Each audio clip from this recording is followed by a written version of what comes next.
Nang malaman ng babae na siya'y buntis, linano niyang agad na ibalita ito sa kanyang nobyo. Inakala niyang ang kanilang 7 taong relasyon ay haantong na sa wakas sa kasalan. Lingid sa kanyang kaalaman, ang nakita niya ay ang kanyang nobyo na nagpo-propose sa kanyang white moonlight. Sa isang iglap, gumuho ang mundo ng babae, at itinago niya ang kanyang pagbubuntis, piniling palihim na umalis. Ngunit hindi alam ng babae na noon ay nag-eensayo lamang ang lalaki ng proposal para sa kanya, ang nobyong labis siyang minamahal. Nais lamang niyang bigyan siya ng perpektong proposal, ngunit hanggang sa dumilim ay hindi pa rin nagpakita ang babae. Ang white moonlight na nasa tabi ay nagsimulang manaira at paglayuin ang kanilang loob engage, huwag ka nang maghintay pa. Ngayon ay importante ang araw ng proposal, hindi lang hindi dumating si Miss Lu, nagawa pa niyang hindi makontak. Halata namang pinaglalaroan ka lang niya pagkatapos ay nagsinungaling ang mapanlinlang na white moonlight. Na ang babae ay mayroon na palang ibang lalaki na niwala naman ang lalaki. Sumumpa siyang puputulan na ang lahat ng ugnayan sa babae lumipas ang 5 taon, mag-isang pinalaki ng babae ang anak.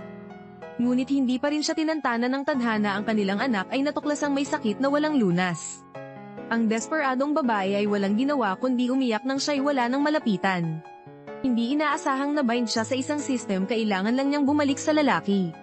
At kumpletuhin ang misyon na masaktan nito ng 100 beses, at gagaling ang kanyang anak. At hahayaan sila ng system na iwan ang mundong ito at magsimula ng bagong buhay para sa kanyang anak. Walang ibang pagpipilian ng babae kaya't muli siyang bumalik sa lalaki. At sa mga sandaling iyon, sukdulan na rin ang galit ng lalaki sa kanya. Lu Wanyi. Pinabili ka lang ng heat patch para sa puson. Inabot ka pa ng kalahating oras. Sinadya mo. Xiaobao, basta't gagaling ka. Lahat ay gagawin ni Mama. Hintayin mong ay parada ni Mama ang sasakyan. Nang muling magising ang babae, natagpuan niya ang sarili sa malamig na upuan ng ospital. Nanginginig sa ginaw, umasa siyang mabibigyan siya ng nurse ng silid, ngunit nalaman niyang upang makapagpahinga ng maayos ang white moonlight na may dysmenorrhea, kinuha na ng lalaki ang lahat ng silid sa ospital. Walang nagawa, nagpatuloy na lamang ang babae sa paninikip sa upuan habang nakadextrose at sakto namang dumating ang lalaki. Kung gising ka na, huwag kang magtulog-tulugan. Akala mo ba kung gaano kalubha ang sakit mo? May lakas ka pa palang humingi ng silid. Lu Wanyi, tigilan mo na yang pagpapaawa mo. Ang upuang ibinigay ko sa iyo ay limos na, kung hindi mo kaya, pwede kang umalis. Hindi ba't ang bilis mong umalis? 5 taon na ang nakakaraan. Hindi ako aalis. Basta't masaya ka, kahit anong ipagawa mo, gagawin ko. Kaya kung manatili.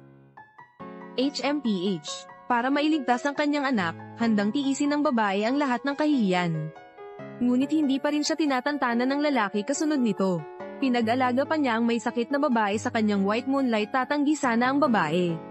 Ngunit agad siyang pinaalalahanan ng system na ito na ang ika-78 pananakit sa kanya ng lalaki 2 na lang. At makukumpleto na niya ang misyon ng maalala ang kanyang anak. Agad na pumayag ang babae sa kagustuhan ng lalaki ang babaeng mapanlinlang, para mapaalis agad ang babae. Ay pinahirapan siya ng husto, alam niyang allergic ng malala ang babae sa mangga. Sa harap pa ng lalaki ay pinilit siyang kumain ng mangga. Habang ang lalaki ay tahimik lang na nanunood sa tabi, ang resulta, isang kagat pa lang ng babae. Dahil sa matinding allergy ay nahirapang huminga at hinimatay sa kanyang pagkahilo, nakita niya ang lalaking nag-aalalang tumatakbo palapit sa kanya. Inakala ng babae na naghahalusinasyon lang siya, samantala, ang babaeng mapanlinlang, nang makitang pagkalipas ng 5 taon. Ay ganito pa rin ang pag-aalala ng lalaki sa kanya, biglang nag-alabang selos, agad na nakipagsabuatan sa assistant ng lalaki. Nagsinungaling na mayroon siyang acute leukemia at kailangan agad ng salin ng dugo ang lalaking nakarinig ng balita. Agad na ginising ang babaeng wala pa ring malay, at pinilit siyang magbigay ng dugo sa kanyang white moonlight. Direktor Yang, iligtas ko lang mula sa allergy. Sigurado ka bang kailangan kong magbigay ng dugo ngayon? Dahil sa'yo, kalahati ng buhay niya ay muntik nang mawala. Hindi ba't nararapat lang na magbigay ka ng dugo para sa kanya? Siya ba talaga ang may gustong magbigay ako ng dugo? O gusto mo lang akong pahirapan? Mabutit alam mo, 5 taon na ang nakakaraan, ikaw ang unang nang iwan sa akin. Ngayong naglakas loob kang bumalik, dapat handa kang pahirapan ko. 5 taon na ang nakakaraan, kung bakit kita iniwan, hindi mo ba alam sa sarili mo? Hindi ba't dahil din sa'yo? Mr. Ye. Mukhang mas lumala ang kalagayan ni Miss Wanwan, mag-isip ko kayo agad ng paraan. Sumama ka sa akin. Detect ang ika-siyam na pananakit, ganoon na nga. Ang babaeng kaliligtas lang ay kinaladkad para magbigay ng dugo. Dahil dito, natapos ng babae ang ika-siyam na misyon. Pagkatapos kunan ng dugo, nakita ng lalaki ang kanyang panghihina. Nagpasya siyang iuwi ang babae sa bahay nito para magpahinga, ngunit sa mga sandaling iyon, ang babae wala nang pakialam kung peke o totoo ang ipinapakita ng lalaki. Ang gusto lang niya ay matapos agad ang huling misyon at dalhin ang anak para tuluyang iwan ang mundong ito. Samantala, nalaman din ng White Moonlight ang balita at sumugod doon. Pagkatapos ay nilinlang niya ang babae papunta sa tabi ng swimming pool. Sa mga sandaling iyon, tuluyan ng tinanggal ng White Moonlight ang kanyang pagkukunwari. Sangtulak, at nahulog ang babae sa swimming pool. Pagkatapos ay tumalon din siya. At pinagbintangan ng assistant na ang babae ang nagtulak sa kanya sa tubig. Ang dumating na lalaki ay pinili pa ring unahing iligtas ang kanyang White Moonlight. Itinulak ng lalaki ang babaeng naghihingalo na. At sa mga sandaling iyon, na-trigger na rin ang ika-100 misyon. Hindi kailanman inakala ng babae na ang kapalit ng pagkumpleto sa huling misyon ay ang kanyang buhay. Na-detect ang ika-100 pananakit ni Ye Wenjo sa host, kumpleto na. Binabati kita host, na kumpleto mo na ang misyon. Ang katawang ito ay malapit ng mamatay. Ang kaluluwa ay pupunta sa bagong mundo. Countdown 3, 2, 1. Ito ay talagang aking buhay. 检测到叶文州对宿主的100次伤害完成，恭喜宿主完成任务。这具躯体 Bayer Chi Master System Method 会前往新世界，倒计时3、2、1。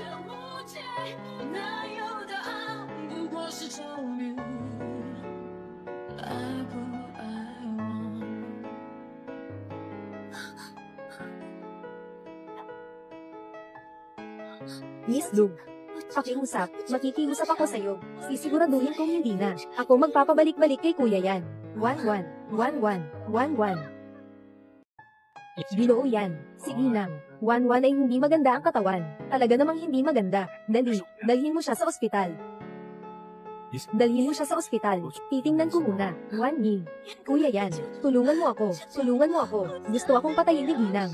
Lu, tulungan mo ako. Ginoo. Magaling lumangoy si Ginang. Lu, noong panahon na nahulog ka sa dagat, siya ang nagligtas sa'yo. Ito'y tubig lang na 1 metro at kalahati ang lalim. Para sa kanya, hindi talaga. Masyadong malaking bagay. Pero si Ginoong Su, nagkasakit pa at naiahon pa sa tubig. Si Miss Lu ay sadyang nagnanais na saktan siya. Kuya yan. Hindi dapat sisihin si Ginang. Lu, sa bagay na ito, siya. Nag-donate siya ng napakaraming dugo para sa akin. Dapat lang na magalit siya. Pero dahil lang sa pagkuha ng dugo, gumagawa siya ng ganitong nakakasakit na bagay. Mukhang kailangan niyang matuto ng leksyon. Lu Wanyin. Alam kong marunong kang lumangoy. Bakit di ka pa umaakyat, Ginoo? Ako na ang bahala dito. Kayo, magmadali na sa ospital.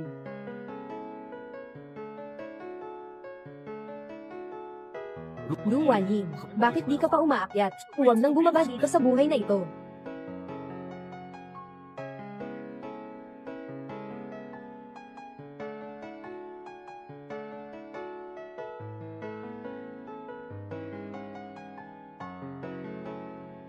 Parang patay na siya. Assistant ni G, anong gagawin natin?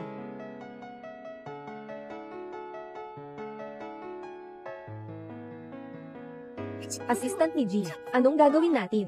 Ibibigay ko ito sa akin. Kayo muna magpahinga at magtrabaho.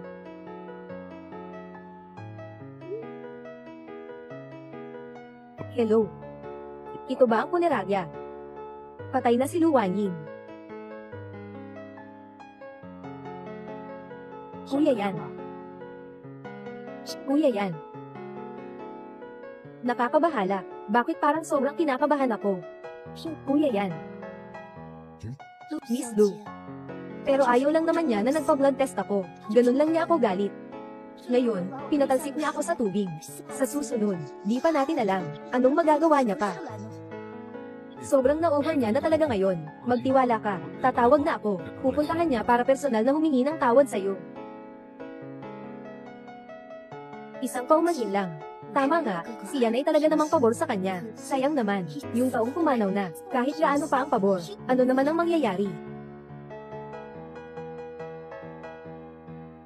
Itong si Lu Wanyin, bakit hindi mo sinasagot ang tawag ko? Marahil. Alam ni Ginang, Lu, na nagkamali siya. Nawawalan ka ng lakas ng loob, di ba?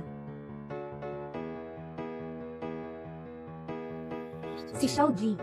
Nasaan si Lu Wanyin? Ginoong Yan. Ginang, Lu, siya. Magsalita ka na, may isang estrangherong lalaki, na kumuha sa kanya, mukha silang malapit, tila, hindi pangkaraniwan ang kanilang relasyon. Anong sinasabi mo? Anong lalaki? Saan sila pumunta? Hindi ko masyadong alam. Narinig ko lang yung lalaki na nagsabi, na dadalhin si Ginang, Lu sa ibang bansa o kung anuman. Agad na hanapin si Lu Wanyin. At pagkatapos ay ipatawag siya, para ipaliwanag ito sa akin ng personal. Ayos. Kuya Yan. Huwag kang mag-alala. Baka ito ay asawa ni Lu Wanyin, na dumating para kunin siya, sa kabila ng 5 taon niyang pag-alis. Hindi natin alam kung kasal na ba sila, o hindi. Sandali lang, itong si Ginang, Lu, hindi pa pwedeng i-cremate, may pinirmahan siya doon, tungkol sa donasyon ng katawan.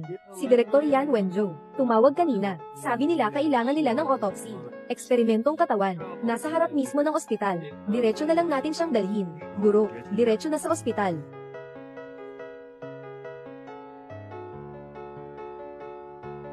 Ito ay bagong gang ating, eksperimentong katawan, tawagin. Lu Wanyin. Oo sige, pupunta na ako kay Direktor Yan, para sa kumpirmasyon.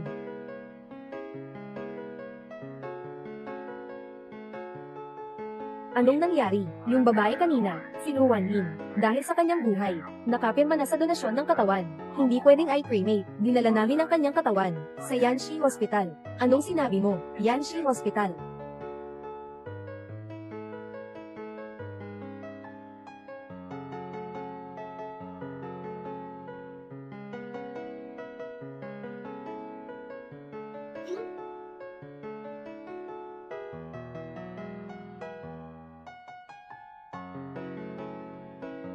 Hello. Huling-huli si Miss Su. Si Lu Wanyin ay dinala na sa Yan Hospital para sa eksperimentong pag-aaral ng bangkay. Hindi dapat malaman ni Ginoong Yan. Direktor, nagpadala ang punerarya ng isang bagong katawan para sa eksperimento. Pakilagdaan ito. Hindi pwede. Huwag ipaalam kay Kuya Yan. Patay na si Lu Wanyin.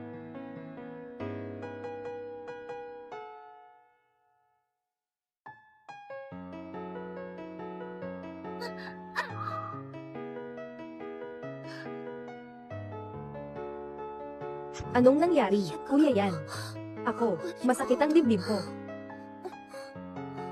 Bukod sa sakit sa dibdib, may iba pa bang masakit? Siguro ay dahil masyado akong matagal sa tubig. May tubig sa dibdib, normal lang ang mga sakit. Ate Yan. Ang hirap ko. Huwag kang umalis sa akin. Sige. Pirma. Pwede bang pirmahan ng Vice Dean? Mas mabuti ka na ba? Marami akong. Wala nang ibang bagay. Sisi kay Lu Wanyin. Kung hindi dahil sa kanya, hindi ka ganyan.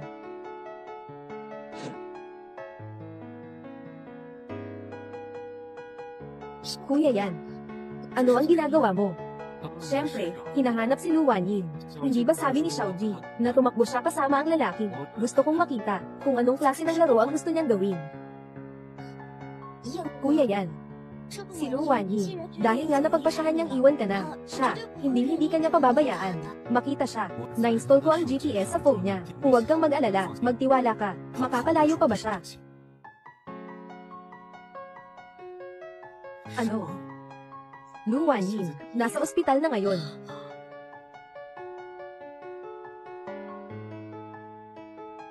Sa tatapos lang dalhin ng punerarya, nasaan ang katawan?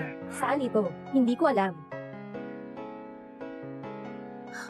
Anong nangyari? Ipinapakita ng lokasyon ni Lu Wanyin. Nandyan lang malapit. Kuya Yan, siguradong nagkamali ka. Sa tatapos lang sabihin ni Xiao Ji, na si Miss Lu ay kasama ng isang lalaki, di ba? Siya, paano siya magiging nasa ospital? Imposible. Hindi magkakamali ang pagtutukoy.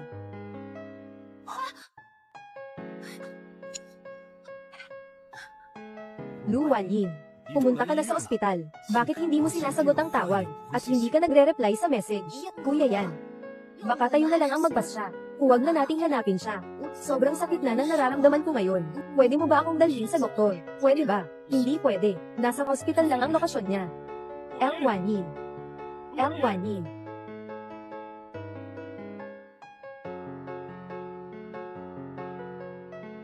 El Wanyin. Ang kanyang lokasyon, nasa tabi lang siya dito ah.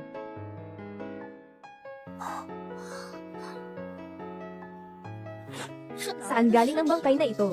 Sobrang malas naman. Ito ay bagong dumating. Bangkay para sa autopsy. Papadala na sa morgue. Narinig ko. Namatay siya sa pagkalunod sa pool. Namatay sa pool. Sumpa. Hindi ito pwedeng mangyari. Ito na ang katawan ni Lu Wanyin. Hindi pwede. Kailangan kong ilayo si Genshian.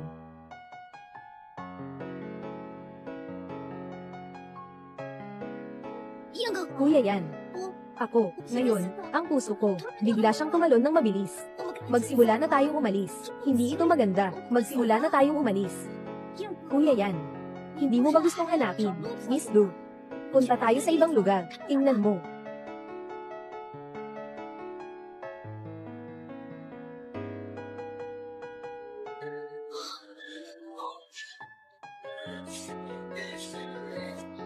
Lu Wanyin.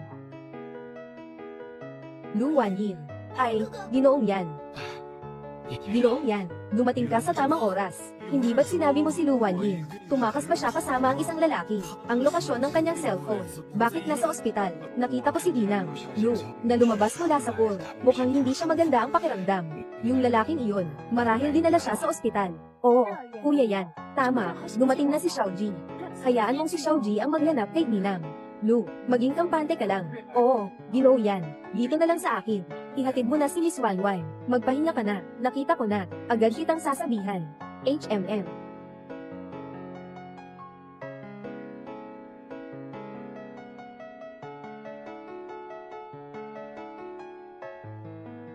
Yung bangbang kay kanina, saan na dinala? Parang nasa underground morgue.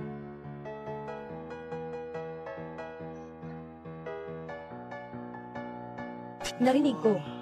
Nalunod siya sa swimming pool.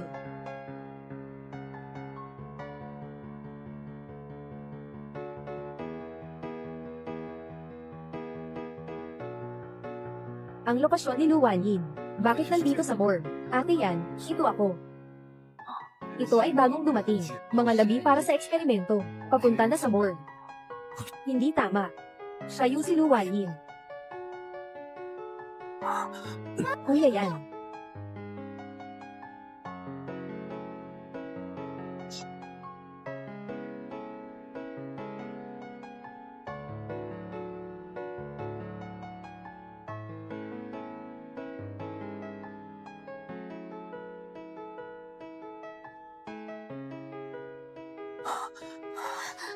Kuya Yan. Anong ginagawa mo? Hindi posible. Naisip mo lang ng sobra. Huwag kang magkaproblema, Kuya Yan. Sobrang masakit talaga.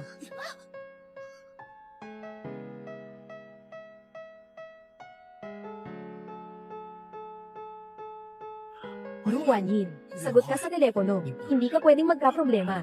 Lu Wanyin, sagot ka sa telepono.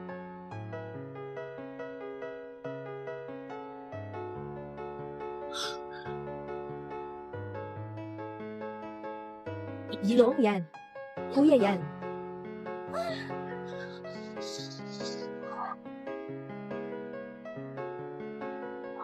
Ay, Ginoong Yan. Itong bangkay. Umalis ka.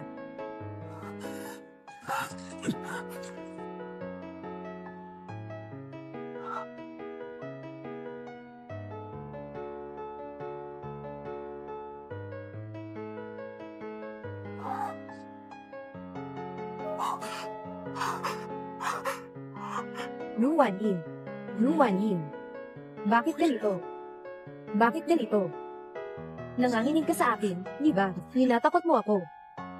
Buksan mo ang iyong mga mata at tingnan mo ako. Buksan mo ang iyong mga mata at tingnan mo ako.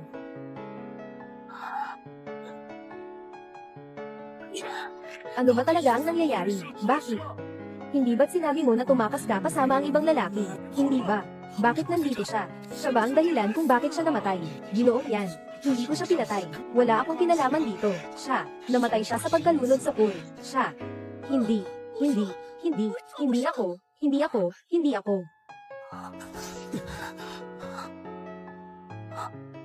Marunong kang lumangoy, di ba? Marunong kang lumangoy, di ba? Wan Yin. Huwag mo akong takutin, okay? Huwag mo akong takutin. Bumangon ka, bumangon ka. Pakiusap, bumangon ka na. Wan Yin. Magising ka. Hindi na ako manggahay. Wan Yin, magising ka. Oo. Ihahatid kita pa uwi. Uuwi tayo. Pagkatapos nating umuwi, nagising ka na.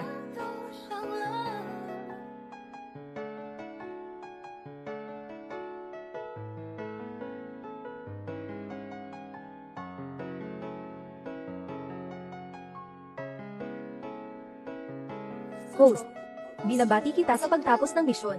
Ang sistemang ito ay malapit nang dalhin ka sa bagong mundo. Sa bagong mundong ito, magkakaroon ka ng wastong pagkakakilanlan. Ang mga tao sa paligid mo ay otomatikong magkakaroon tungkol sa iyong alaala at ang aking munting anak. Mag-alala ka, naipadala na ang iyong anak ng maaga. Naipadala na siya, at unti-unting gagaling siya. Magkakaroon kayo ng bagong buhay. Salamat. Salamat sa iyo. Walang anuman. Karapat dapat mong makuha ito. Pupunta na ako hanapin ang bagong host. Magpapalabas na ako ng misyon. Hanggang sa muli.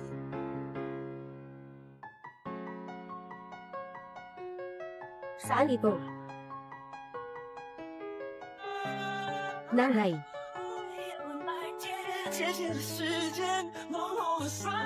Xiao Bao. Xiao Bao. Nakuha na ang iyong pag-ayos. Ang galing. Ang galing, Xiao Bao.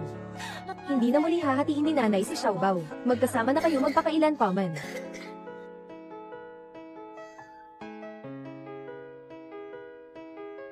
Dr. Drew. Kamusta si Xiao Bao? Ito. 10 sentro ng ospital, takot sa kulay H. Talagang isang himala. Ang sakit ni Xiao Bao. Walang naunang kaso na gumaling. Ngunit sa kasalukuyang sitwasyon, 10 sentro ng ospital, siya ay bumalik na sa kalusugan. Ngunit iminumungkahi ko na manatili pa sa ospital para sa karagdagang obserbasyon. Bakit ka umiiyak? Xiao Bao. Nanay ay sobrang tuwa. Basta't gumaling si Little Bao. Lahat ng ginawa ni nanay ay sulit.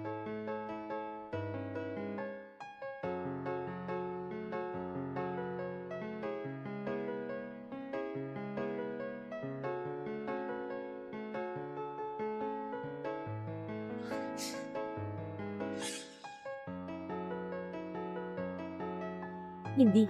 Hindi.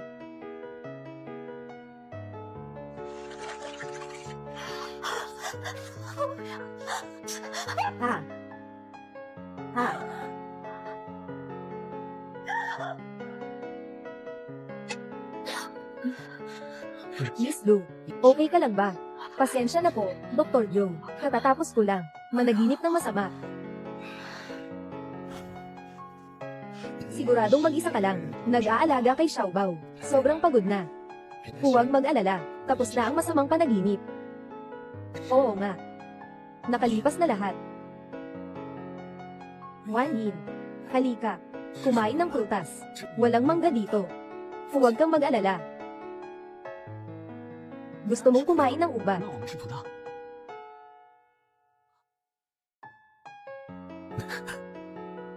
Kung ayaw mo, okay lang. Kapag gusto mo nang kumain, papakainin kita.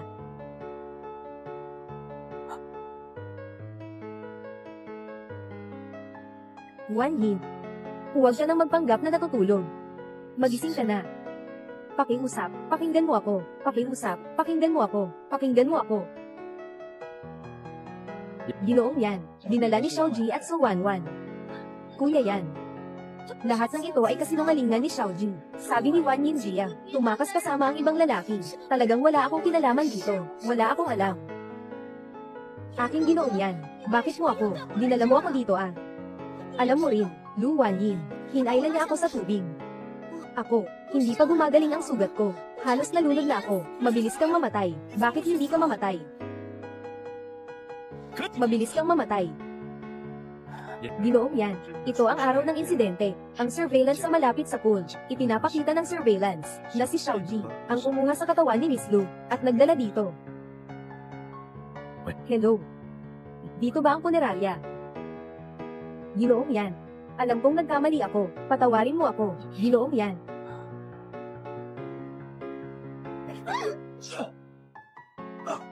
Ginoong Yan, patawarin mo ako.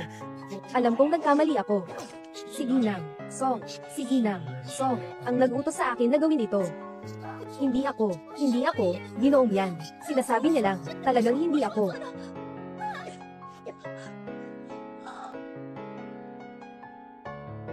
Ginoong Yan, mukhang hindi na kaya ng tao. Dalhin na natin.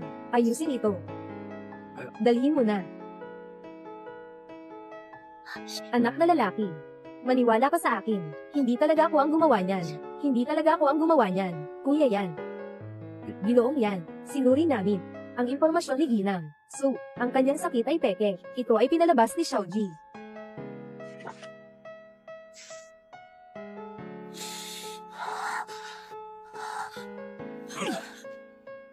Putulin ang kamay. Huwag.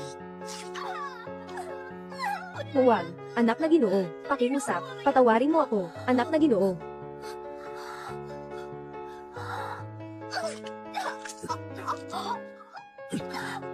Hindi ko hiningi ang buhay niya. Sobra na ang kabaitan ko. Saktan mo ang kanyang mga kamay at paa, pati na rin ang mga ito. Saktan mo ang kanyang mga kamay at paa, pati na rin ang mga ito. Huwag. Huwag. Anak na yan. Pakiusap, patawarin mo na ako. Anak na yan. Wang Ying. Huwag matakot. Yung taong sisira sa'yo. Ako na ang bahala sa kanila. Yan Wenzhou. Ikaw talaga. Ikaw talaga. Nakita ang kamatayan at hindi tumulong. Anong karapatan mo? Naisisi lahat sa akin. Sobrang ingay. Huwag makinig. Huwag makinig. Ikaw. Ikaw ang pumatay sa kanya. Hindi mo alam, di ba? 5 taon na ang nakalipas. Ang pag-alis ni Lu Wanyin. Hindi siya ang dapat sisihin. Ikaw ang nagkamali ng galit. Anong ibig mong sabihin? Hindi mo pa alam, no? 5 taon na ang nakalipas. Noong nagre-rehearse ka. Ako ang lihim na nagsabi, kay Lu Wanyin, para maaga siyang dumating. Hayaan siyang magkamali ng akala, na nagmamakaawa ka sa akin para magpakasal. Kaya, si Lu Wanyin, nang umalis siya, malungkot siya. Alam mo ba, Wanyin, hindi niya ako kailanman iniwan. Noong nakaraan. Sobrang minamaltrato ko pa siya. May isang lihim pa akong sasabihin sa'yo. Umalis siya na malungkot. Nagdadalang tao pa ako ng anak mo. Anong anak? Anong ibig mong sabihin? Sabihin mo sa akin, nasaan ang anak ko? Magsalita ka na, patay na. Ngayon, si Lu Wanyin, napatay ka rin dahil sa'yo. Karma mo yan. Karma mo yan. Hindi ganito. Hindi totoo. Ikaw ang sarili mong bobo. Mali ang pagkakaalit mo sa tao. Ano ang kaugnayan ko dito? Ngayon si Lu Wanyin, ay pinatay mo na rin. Patuloy mo siyang pinapahirapan. Sinasaktan mo siya. Ikaw iyon. Ikaw ang dapat managot. Ikaw rin ang dapat mapanagot. Patahimikin mo siya. Patahimikin mo siya. Si Yan Wenzhou ang dapat mong sisihin. Ikaw ang dapat mamatay. Tumahimik ka. Wan Lin. Bakit hindi mo sinabi sa akin? May anak pa tayo. Gising ka na. Hindi ko pa nakikita, anak natin, kung ano ang itsura. Gabi na. Huwag mo akong iwan, okay? Huwag mo akong iwan. Pakiusap, huwag mo akong iwan. Huling tunog.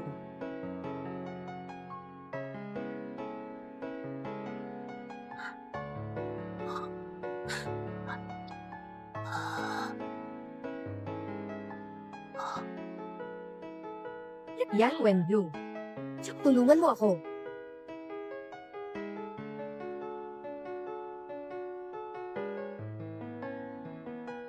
Ikaw talaga. Ikaw talaga. Nakita ang kamatayan at hindi tumulong.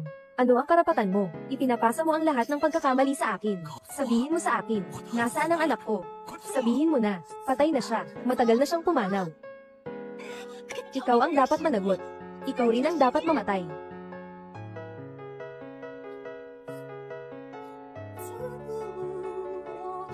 Pasensya na ako sa iyo. Dapat akong magbayad ng buhay para sa iyo at sa bata. Dapat akong magbayad.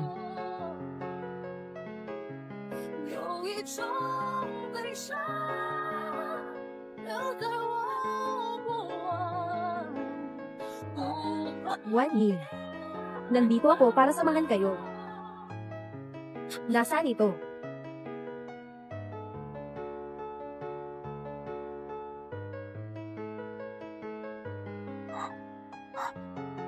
Wan Yin. Wan Yin, Mama. Xiao Bao. Xiao Bao, saan ka na naman naglalaro? Ito ang aking anak. Kasing itsura ko noong bata ako, tulad na tulad. Siya ang aking anak. Hindi ako nananaginip. Buhay ka pa, Wan Yin. Buhay ka pa, anak, Xiao Bao. Bakit naglalaro ka at nagkalat? Paano kung hindi mo mahanap? Pasensya na. Yakapin mo si Papa Joe. Xiao Bao, sinabi ba ng mama na huwag siyang tawagin ng ganyan? Pasensya na, Dr. Joe. Walang anuman.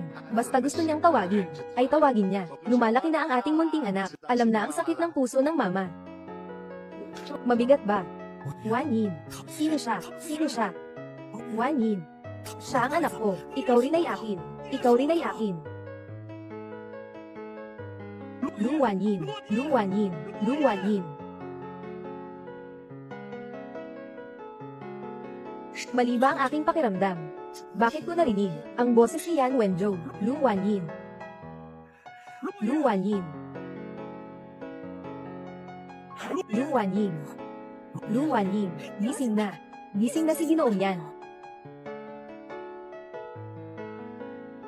Ito ay, Ginoong Yan. Nahulog kayo sa tubig. Ipinalon ka namin sa tubig. Kung medyo maghihintay pa tayo, baka. Ito yung nakita namin kanina nung niiligtas ka sa swimming pool.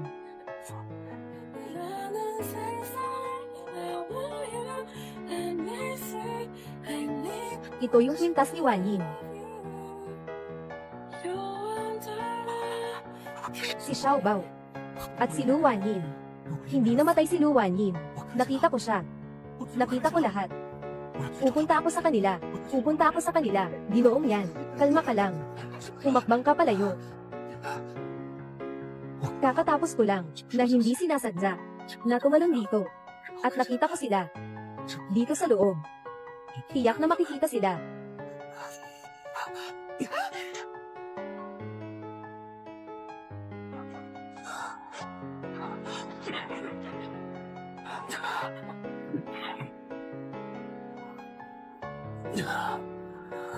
Bakit hindi?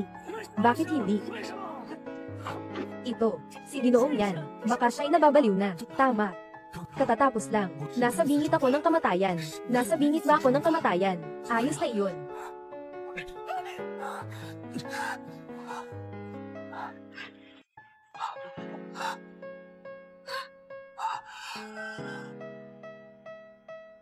Ginoong Yan. Nakatukoy, na may matinding nangyari ng ghost. Maaari bang itanong, Host, handa ka bang tumanggap ng misyon ng sistema? Kapag natapos ang misyon, tutulungan ng sistema ang ghost. Sistema. Oo, may-ari. Gusto mo bang makasama ang taong mahal mo, si Lu Wan Yin at ang iyong anak, na mamuhay ng magkasama? Tama ba? Paano mo nalaman? Ginoong Yan, sino ang kausap niya? Kung talagang nababaliw siya, ano ang gagawin natin? 只要宿主能完成任务，系统将会实现宿主的愿望。 Anong misyon? Sabihin 我 mo. 会送你到陆婉英身边，期限是7天。7天内，宿主的任务是让陆婉英对你说一句“我爱你 Wala na. Tanggapin pa ba niya ako talaga?”。宿主是不愿意接受任务吗？ Hindi. Tinatanggap ko. Hindi ako susuko. Si Lu Wan Yin ay para sa akin lamang. Hindi ko ito ibibigay sa iba. 我现在就送宿主到陆婉英身边，提醒宿主7天期限一到，如果宿主没有完成任务， Babalik sa sariling mundo. Kailanman ay hindi makikita. 你的孩子。 Sige.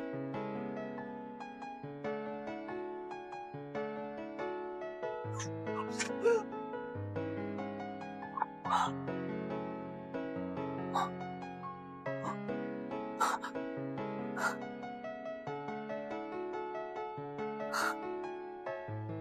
wakas ay nandito na ako, ang mundo ni Wan Yin.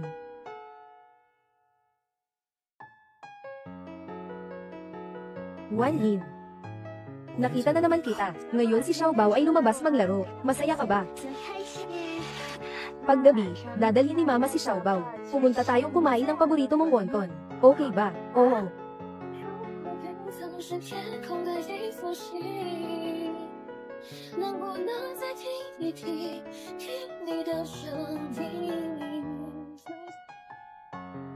Nanay, hindi mangyayari yun. Hindi si Yan Wenzhou. Hindi siya pwedeng nandito. Huli.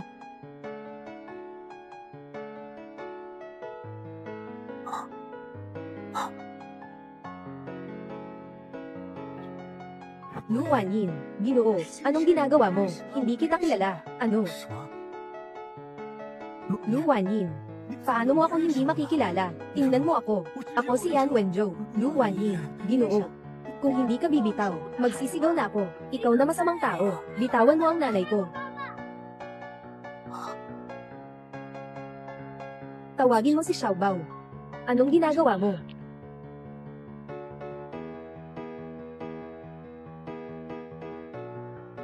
Siya ang anak ko. Tama ba, Ginoo? Hindi ko alam kung ano ang sinasabi mo. Lu Wanyin, huwag ka nang magpanggap. Ang mga mata mo, hindi makakapagpanggap. Bitawan mo ako. Hindi kita bibitawan. Nahahanap lang kita. Hindi kita bibitawan. Yan Wenzhou. L. Wanyin. Sa wakas hindi ka na magpapanggap. Sino ka? Ayos ka lang ba? Oo, ayos lang ako, Papa Joe. Ginoo. Sa pampublikong lugar, mga paalala sa kilos at salita. At saka, hindi ako nagmamalasakit kung sino ka. Huwag kang maghanap ng gulo kay Miss Lu. May sasabihin ka, sabihin mo sa akin. Anong klaseng tao ka? Si Lu Wanyin ang aking minamahal. Si Xiao Bao ang aking anak. Bakit ka nagmamayari kay Yan Wenzhou? Pasensya na, Dr. Joe. Pwede mo bang unang dalhin si Xiao Bao sa ospital? Ikaw, wala akong problema. Halika, maliit na kayamanan. Tayo na.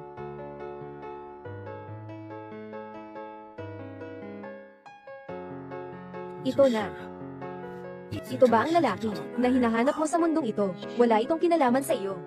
Bakit ito'y walang kinalaman sa akin? Ikaw ay akin. Bakit ito'y walang kinalaman sa akin? Yan Wenzhou. Bakit ito ay walang kinalaman sa akin? Yan Wenzhou. Nakalimutan mo na ba? Sa mundo mo, ako ay patay na. O dahil sa'yo, hindi ka tumulong. Pinayagan akong malunod. Ang aking bangkay, dapat nakita mo na. Nakita mo na ba? Kaya ngayon, ano ang dahilan mo para guluhin ang aking buhay?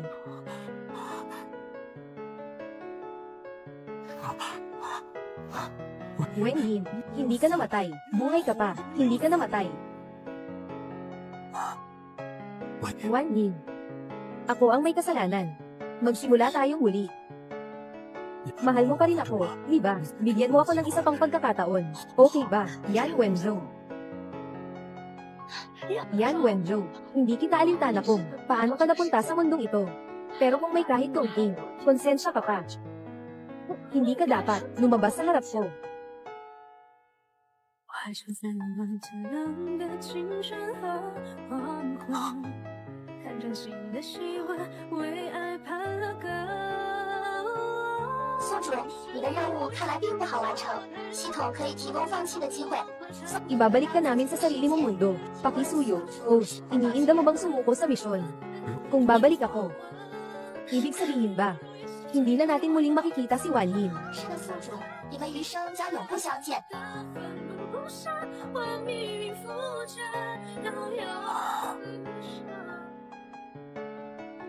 Hindi ako susuko.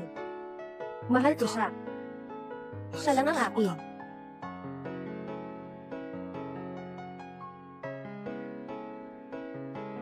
Nanay. Xiao Bao. Nanghihingi na naman ba siya kay Dr. Joe para makipaglaro sa'yo? Gusto ni Papa Joe si Xiao Bao. Si Papa Joe, gusto talagang makipaglaro kay Xiao Bao.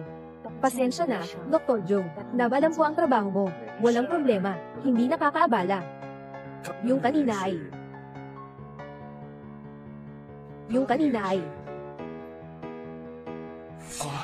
Pasensya na. Sobrang tanong ko na yata. Pero, kung mayroon kang kailangan, tulong, sabihin mo lang. Pwedeng-pwede kang lumapit sa akin. Salamat talaga, Dr. Joe. Marami ka nang natulungan. Marami na tayo. Tungkol sa hospital bill ng bata, tumulong ka rin sa akin. Marami na akong nagastos para dito. Walang anuman.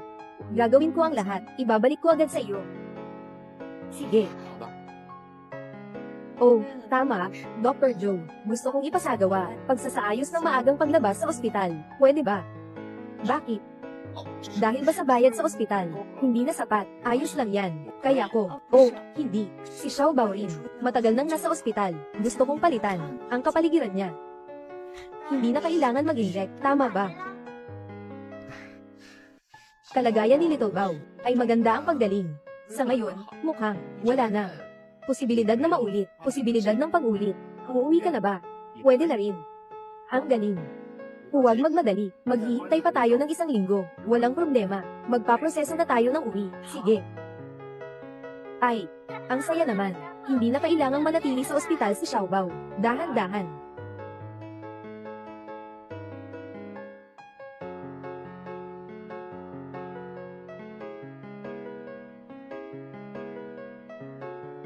Nanay, gutom na ako. Bumili si mama ng pagkain para sa iyo. Bakit hindi ka pa umaalis? Bumili ako para sa inyo. Bumili ng wonton. Ano ba talaga? Anong gagawin? Wow! Kumain muna tayo. Xiao Bao, gutom ka na ba? Oo. Wan Yin. Ayaw mo rin ba? Huwag nating palipasin si Xiao Bao na gutom. Sige, pakainin mo na si Xiao Bao. Xiao Bao, kumain ka na.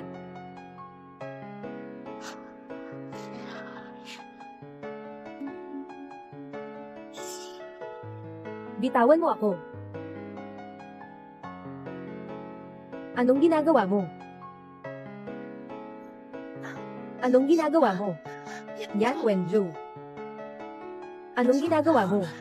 Yan Wenju. Wan Ning. Talagang sobra kitang naminis. Huwag mo akong itulak, okay? Bakit ka ba nakikipag-ugnayan sa akin? Hanggang kailan? Hanggang di ka na galit? Sige. Hindi na ako galit. Maaari ka nang bumalik sa iyong mundo. Sana sa hinaharap, wala na tayong anumang ugnayan. Tapos na tayo. Tapos na. Bakit natin kailangang matapos? Mahal mo ako. Ayaw kong matapos ito sa iyo. Dahil doon, yung doktor na si Joe, tama ba? Gusto mo siya. Ang mga bagay sa atin, walang kinalaman sa iba. Huwag ka nang magpumilit na mali ang desisyon mo. Kung hindi, ako na ang magpapakasala. 2 beses kitang nawala, para na akong mamatay sa sakit. Ayoko nang mawala ka pa.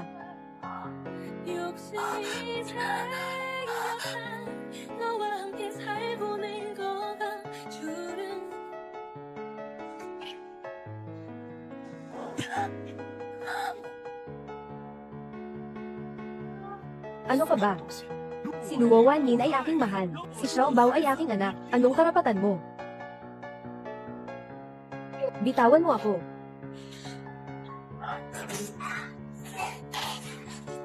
Masakit. Xiao Bao. Xiao Bao. Xiao Bao. Xiao Bao. Ito ay hipon. Si Xiao Bao ay allergic sa hipon. Ikaw, huwag mong hawakan siya. Halika. Dr. Joe. Tingnan mo agad. Kumain siya ng hipon. May allergy siya. Walang anuman, walang anuman. Nandito ako, huwag kang mag-alala. Halika. Nanay. Tatay Joe. Nandito si Mama Xiao Bao. Huwag kang matakot. Huwag.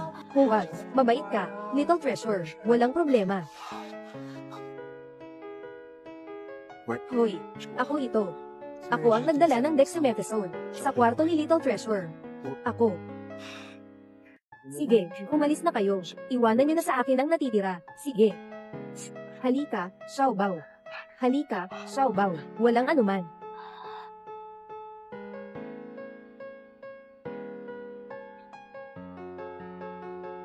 Wala nang iba. Talaga, hindi ko alam si Xiaobao. Pasensya na. Yan Wenju. Ano ba talaga ang gusto mong mangyari? Hindi pa ba sapat ang pagdudulot mo sa akin ng sakit? Kailangan mo pang saktan ang aking Xiaobao. Pasensya na. Hindi ko talaga alam. Allergy siya sa hipon. Kasalanan ko. Huwag kang umiyak. Tama na, Yan Wenjo. Maaari bang, huwag mo nang guluhin ang buhay ko. Nakiusap ako sa iyo, patawarin mo ako, okay ba? Ako, hindi ko kayang bitawan ka. Wan Yin, mahal kita. Bigyan mo ako ng isa pang pagkakataon. Sabihin mo ulit, mahal mo ako. Okay ba? Hindi ko ba nasabi? Sa loob ng 5 taon natin. Ilang beses ko na bang sinabi? Yan Wenjo. Mahal na mahal kita. Yan Wenjo. Mahal na mahal kita. Yan Wenjo. Sobra kong mahal, na talaga namang mahal na mahal kita. Pero tinanggap mo ba ang pagmamahal ko? Yan Wenjo, sobrang nakakapagod ang pagmamahal mag-isa. Ayaw ko na. Kung talagang mahal mo ako, hindi ka magpapakita ng ningning ng buwan. Si Su Wanwan ay nagmamakaawa. Hindi, Wan Yin, mahal kita. 5 taon na ang nakalipas, nagkamali ka. Ang dahilan kung bakit mo nakita na nag-propose ako kay Su Wanwan ay dahil nagpa-practice ako.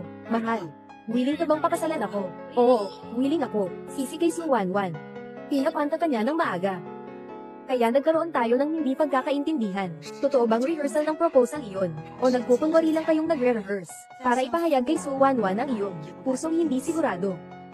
Alam mo mismo, sa panahon ng pagmamahalan natin, hindi mo kailanman sinagot ang aking pag-ibig. At hindi kailanman nagbigay sa akin ng anumang seguridad. Ako, sige na nga. Kahit na ito ay isang hindi pagkakaintindihan, lahat ito ay mga nakaraan na bagay. Gusto ko lang magsimula ng bagong buhay. Wang. Pwede kang magsimula ng bagong buhay. Ako ay mag-iingat, hindi ko na istorbohin ang buhay mo. Basta, hinahayaan mo pa rin akong manatili sa tabi mo. Maaari mo pa bang sabihin na mahal mo ako, Yan Wenju? Alam mo ba kung ano ang isang beses na nakagat ng ahas, 10 taon na takot sa lubad ng balon? Alam mo ba yung siyang mahal na mahal mo? Pero patuloy ka pa rin, pakiramdam ng pinsala, gaano kasakit. Yung paulit-ulit na nasasaktan, hindi ikaw yun. Hindi ka tumulong kahit alam mong may nangangailangan, hindi rin ikaw yung nalunod. Aking mahal, ay unti-unting nilalayo, nawawala. Punong-puno na ako ng kadiliman sa katawan ko, kahit matulog. Nasasaktan pa rin ako dahil sa'yo, kaya't anong karapatan mo? Naipilit mong sabihin kung mahal kita pa rin. Pasensya na. Huwag ka nang magsabi ng pasensya. Pinapatawad na kita. Huling tulong. Kung 5 taon na ang nakalipas, nang umalis ako, hindi ko nasabi ng maayos. Kung namatay ako, hindi ko nasabi ng maayos. Ngayon ay sinasabi ko sa iyo, naghiwalay tayo. Yan Wenjo. Ako na ang nagsabi na ayaw na kita. Wan. Paano mo ako magagawang ayaw? Bitawan mo na, Wan Yin. Hindi mo ako pwedeng pakawalan.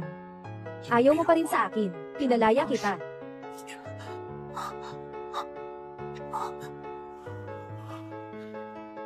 Wan Yin. Hindi kita nailigtas. Ako ang may kasalanan. Ngunit, maaari mo ba akong bigyan ng isang pagkakataon para sa pagtubos, Wan Yin? Alam kong mahal mo ako. Kung hindi, hindi ka rin masasaktan ng ganito. Sa dami ng beses, bakit ka pa rin nananatili sa tabi ko? Alam mo pa, na masyado kitang nasaktan. Alam mo ba iyon, may ilang sugat, hindi madaling maghilom. Kaya pakiusap. Kung meron kang kaunting kababang loob, huwag ka nang magpakita sa harap ko.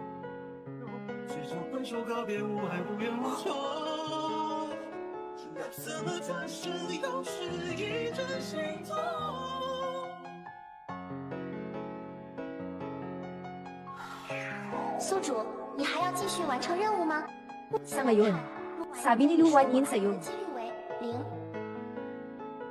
Host, 如果你选择放弃任务，我可以立即送你回自己的世界。 hindi. Ayokong sumuko. Sa mundo ko, wala nang dear one sa akin. Pag-uwi ko, mas masawan pa sa kamatayan. Hindi ako susuko.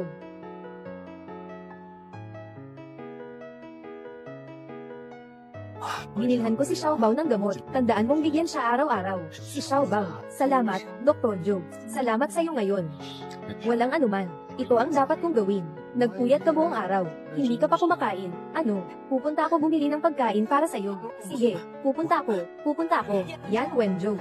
Sinabi ko sa'yo. Parang hindi mo pinapakinggan. Hindi naman. Natatakot lang ako na magutom ka. Naniniwala ka sa akin. Babalik ako agad. Kaagad. Ha? Mainit na tubig. Ha? Ha? Uy. Hindi ka ba tumitingin habang naglalakad? Sinabi ko na ito ay mainit na tubig. Ay, okay lang ba ang kamay mo? Tingnan mo. Nasunog ka dito. Kailangan itong ayusin agad. Hindi na kailangan. Naghihirap pa si Wan Yin. Bibili ako ng pagkain. Hindi ko kailangan. Dapat kang uminom ng gamot. Uminom ka na. Dapat kang magpagamot. Magpagamot ka na. Huwag kang magpakaawa sa harap ko. Lu Wan Yin, huwag kang magpakaawa. Binibigyan kita ng upuan. Lahat ito ay para sa'yo. Wala akong ganun. Gusto ko lang.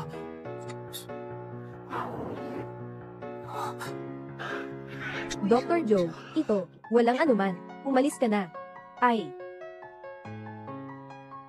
Hindi basta-basta ang iyong third degree burn. Kailangan mong agad na gamutin. Kung hindi, magkakaroon ng infeksyon.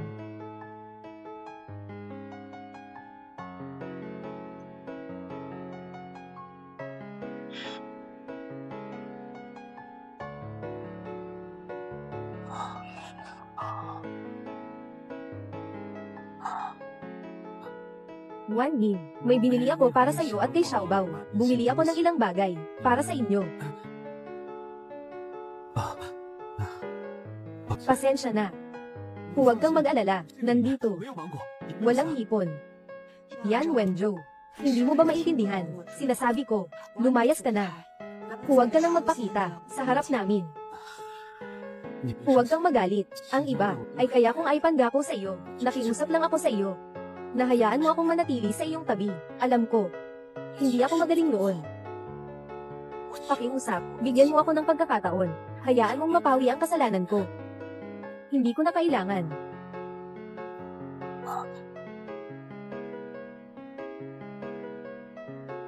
Magandang gabi.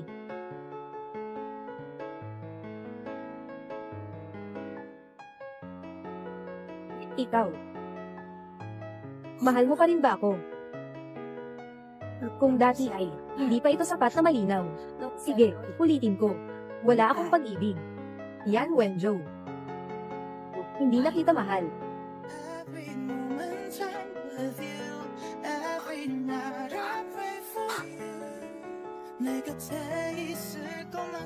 Pero mahal kita. Talagang mahal na mahal kita.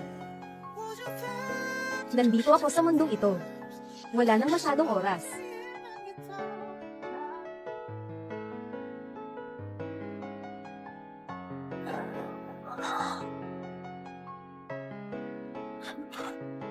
Host, 你还剩下5天。 sabi mo. Dati, sobrang mahal niya ako.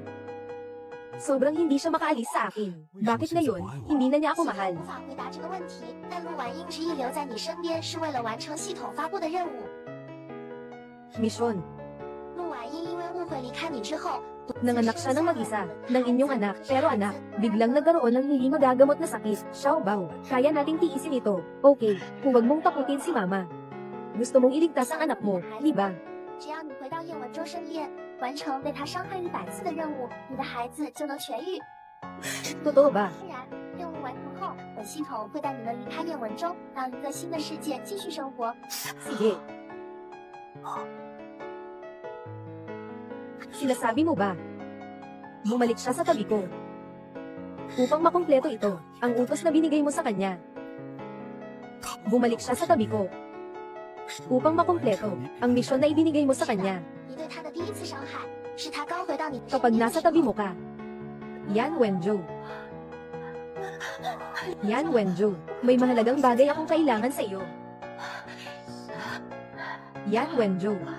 Lu Wanyi. 5 taon na ang nakalipas, umalis ka nang walang palem.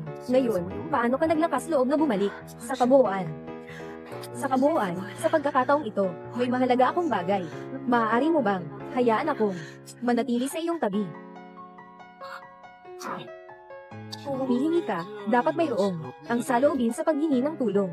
5 taon na ang nakalipas nang umalis ka. Umalis ka nang walang salitang binitiwan. Ngayon ay bumalik ka. Bakit mo naiisip na papayagan kitang manatili sa aking tabi? Huwag kang lumuhad. Huwag kang lumuhad.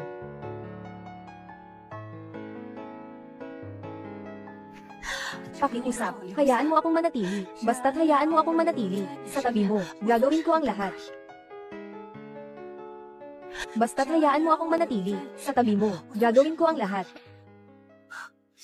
Kung gusto mong yumuko ka. Baka naman hanggang sa mapababa kita. Mapapayagan kitang manatili sa tabi ko, bilang isang masunuryang aso. Tumahimik ka. Pagkatapos nito, 下着暴雨，去给苏婉婉买暖宫贴，还让她给苏婉婉输血。 lahat ng ito ay isang pagkakamali. Huling pagkakataon na masasaktan. 他和苏婉婉之中，选择了苏婉婉。 Sabi mo, ngayon, sabay kaming nahulog sa tubig. Sino kaya ang unang ililigtas ni Yangen?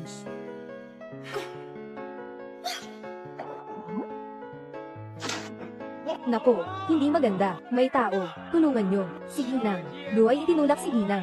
Juan sa tubig. Si Ginang. Juan ay itinulak sa tubig. Lu Wanin, ano ang ginagawa mo? Tulong. Iligtas mo ako. Ginoong yan. Si Ginang. Juan ay may sakit pa. Kung ibabad mo siya sa tubig ganito, maaari siyang mapanganib ang buhay.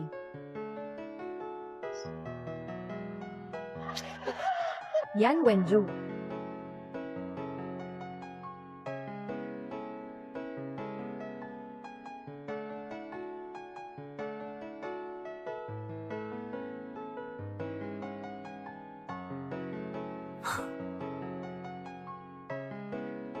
Ako ang hindi nakaligtas sa kanya.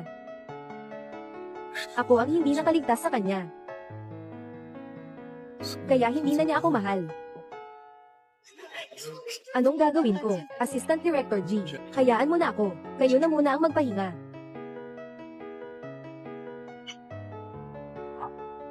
Bakit mo siya binigay ng ganitong utos? Bakit? Kung hindi ikaw ang nagbigay ng ganitong utos, hindi sana tayo magkakahiwalay. Nangyari ang ganitong sitwasyon. 如果不是因为系统，你的孩子会死，陆婉英也永远不会回头找你，你会一直被蒙在鼓里，甚至和欺骗你的苏婉婉结婚。 Dapat ko nang napansin na may mali.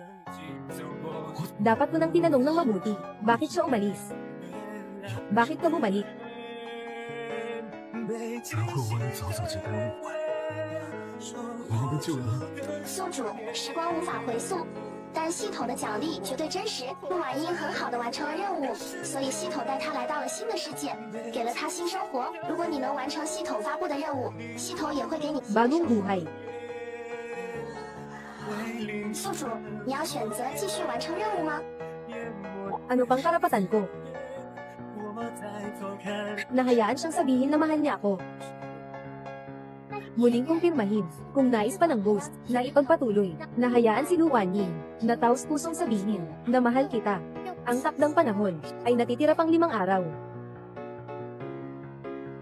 Kung pipiliin ng ghost, pumili ng magpapabaya, ibabalik ng sistema ang ghost, sa sariling mundo. Hindi pwede. Ayokong sumuko. Bakit? Kung sakaling sisuko ako, wala na akong pagkakataon na makasama siya sa huling 5 araw na ito.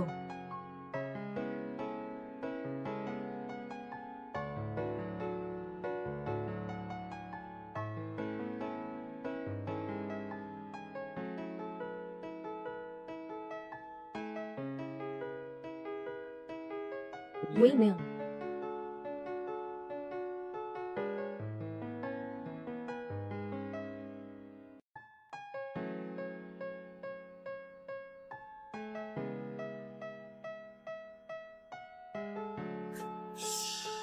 Kailan ka balak manatili? Hanggang kailan?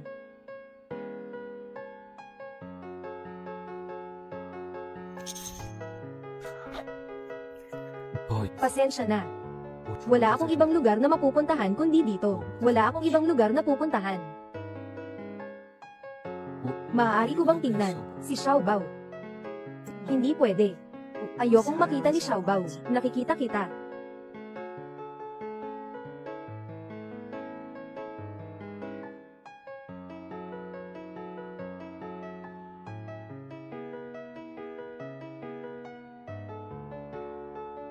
Si Ginoong yan, tama ba?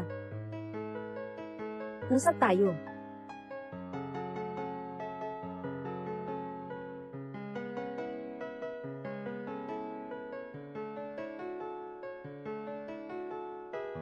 Ginoong yan. Ikaw ba ay doktor, tama ba? Paano mo nalaman? Siguro ay kasamahan. Nakita lang agad. Diretsuhin na natin. Alam ko na ikaw ay ang ama ni Xiao Bao. Nakahula rin na ikaw at Miss Lu ay may relasyon. Kaya naman, wala kayo. Tunay na tala ng kasal ni Ginang Lu. Kaya, sa mahigpit na kahulugan, wala kay anumang nalaga. Siyasatin mo siya. Sinisapir ko lang ang kanyang kaligtasan. Ayaw kong may mga kakaibang tao na makipag-ugnayan sa kanya. Anong karapatan mong magtanong? Huwag mo akong kausapin ng ganyan. Wala kang karapatan ngayon. Hindi ibig sabihin na wala kang karapatan sa hinaharap.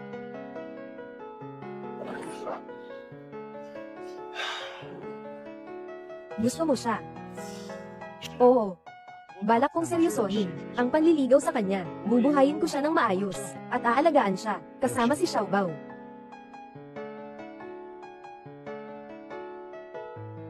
Anong karapatan mo? Na magmahal ng isang tao at habulin siya. Hindi mo kailangan ng dahilan. Kung gusto mo akong tanungin, bakit naman? Gusto ko sanang itanong sa'yo, anong karapatan mong pigilan ako? Dahil kay Ginang, USA, gusto ba niya ang sinuman? Sa tingin ko, mas malaki ang tsansa ko. Mukha siyang sobrang inis ako sa'yo. Ikaw, kung ito ay batay sa, ikaw ang ama ni Xiao Bao. Kaya't sa tingin ko, mas malaki ang tsansa ko, kahit na mas malaki. Sa kabila ng lahat, mula sa aking pagsisiyasat, hindi mo ito ginampanan ng maayos. Isang araw na tungkulin ng ama, ako.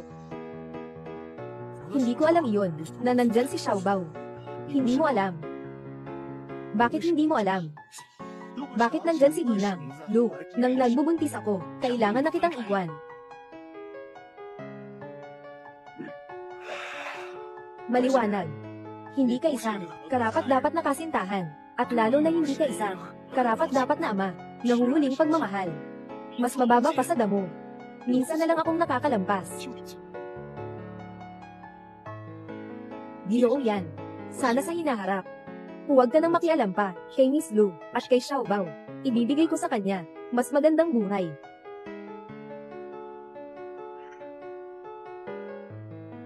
Host.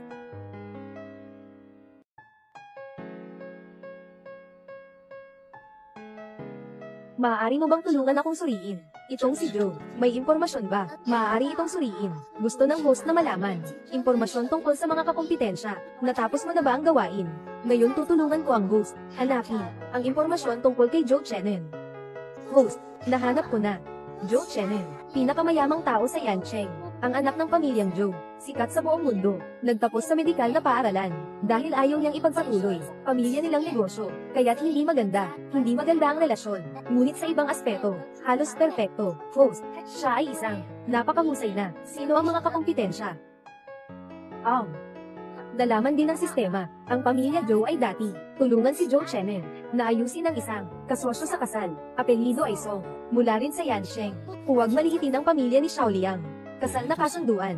Oo, pero naisip na ni Joe Chen na tumanggi siya. Pwede mong pansinin, may isang anak si Song sa pamilya, si Song Yao. Ayon sa sistema ng prediksyon, sa hinaharap ay magbibigay siya, Lu Wanyin. Ang posibilidad na magdulot ng problema ay umabot sa 70. Tulungan mo akong suriin itong pamilya Song at si Song Yao. May isa pang bagay. Maaari mo bang ipakita ang aking mga ari-arian? Lumipat sa mundong ito ba? Pwede naman siguro, pero ang host, kung sakali, mabaygo ang misyon, kailangan mo pa rin bumalik sa sarili mong mundo, sa ngayon. Mukhang, malaki ang posibilidad na, mabaygo ka, kailangan ba? kung malaman. Lumiko ka. Tulungan mo ako, sa ngalan ni Lu Wanyin, magbukas ng isang account. Pagkatapos, ilipat ang lahat ng aking ari-arian sa ilalim ng kanyang account. Sa ngayon, huwag mo siyang sabihin. Kaya mong gawin ito. Kaya mo bang magawa? Kaya kong gawin. At saka, tulungan mo akong maghanap ng ilan, mga profesional, na tagapamahala ng ari-arian. Iayos mo ako, na makipagkita sa kanila. Pipiliin ko ang ilan, mapagkakatiwalaan. Tutulungan siyang ayusin ang ari-arian. Host, maaari kitang tulungan. Gawin ito, ngunit hindi nauunawaan ng sistema, kung ito ay may kaugnayan sa iyong misyon. Sa pagkakaalam ko, hindi sasabihin ni Lu Wanyin na mahal sa niya. Dahil binigyan mo siya ng pera, sasabihin niya, iniibig kita. Sundin mo lang ang sinasabi ko. Sige, host.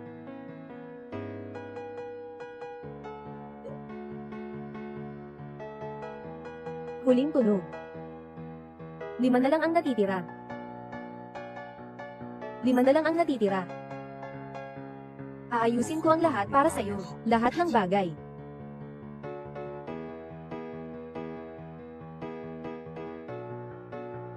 Bakit hindi ka pa umaalis? Bumili ako ng almusal para sa'yo at kay Xiaobao. Para sa'yo at kay Xiaobao. Ayokong istorbohin kayo. Kaya't, hindi na kailangan. Tama ba? Ayaw niyo bang kumain ito? O si Xiaobao, ayaw kumain ito. Sige, bibili ako ulit. Sabi ko, huwag na. Yan Wenzhou. Ang pag-aalaga mo, para sa akin, ay isang pasanin. Hindi ko na kailangan. Kaya umuwi ka na agad, sa mundo mo. Ito lang ang oras. Pwede ba? Anong ibig mong sabihin? Huwag kang mag-alala. Hindi ito magtatagal. Sa oras na ito, hayaan mo. Manatili ako sa tabi mo. Pakiusap. Bitawan mo.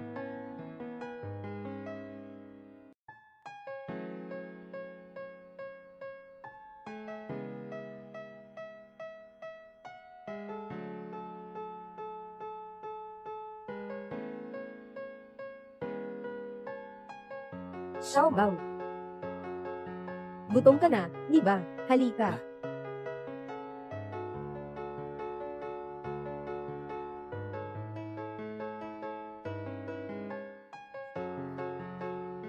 Xiaobao.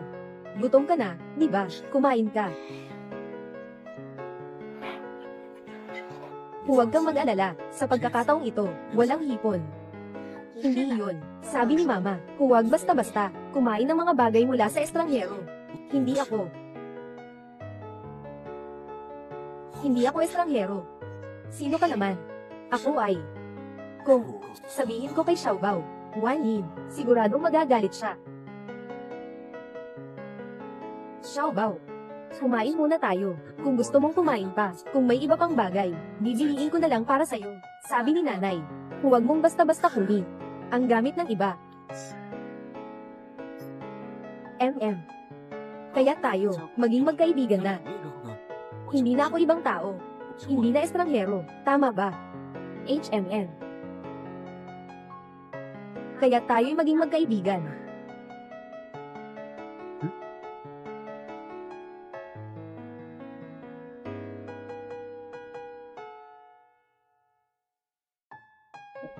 Mahal na bata, ito ang aking palayaw. Ang aking buong pangalan ay Lu Wangzhou. Aling Wangzhou. Wang na nakakalimutan. Isang patak ng tubig sa wang.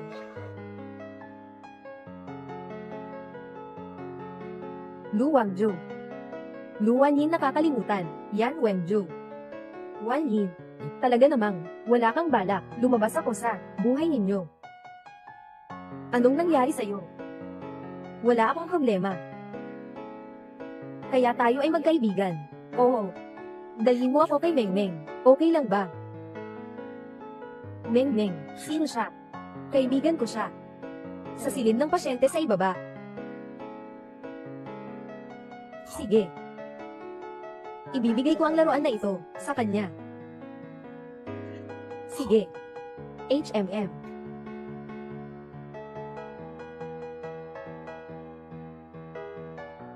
Ito ba? Oo. Magandang paligid dito. Tita. Yung anak mong lalaki, si Lu Wanyin, mukhang maalaga naman. Para sa kanya. Ayaw makipag-ugnayan sa amin. Para sa kasal ng Song family. Alam mo ba na ang nakababatang kapatid ko ay umiiyak sa bahay? Gaano siya kasasaktan? Joe Channel, itong batang ito. Gusto kong makita, ano ba ang meron sa pamilya ni Lou? 3 ulo, 6 na kamay, kaya siyang tumanggi. Ang nakatatandang anak na babae ng Song. Sa kasal. HMPH. Lu Wanyin. Mukha naman itong maganda. Hehe, hehe.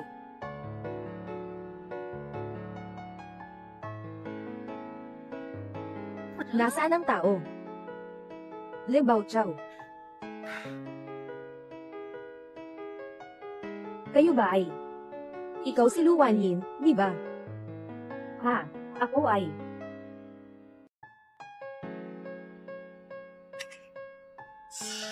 Anong ginagawa mo?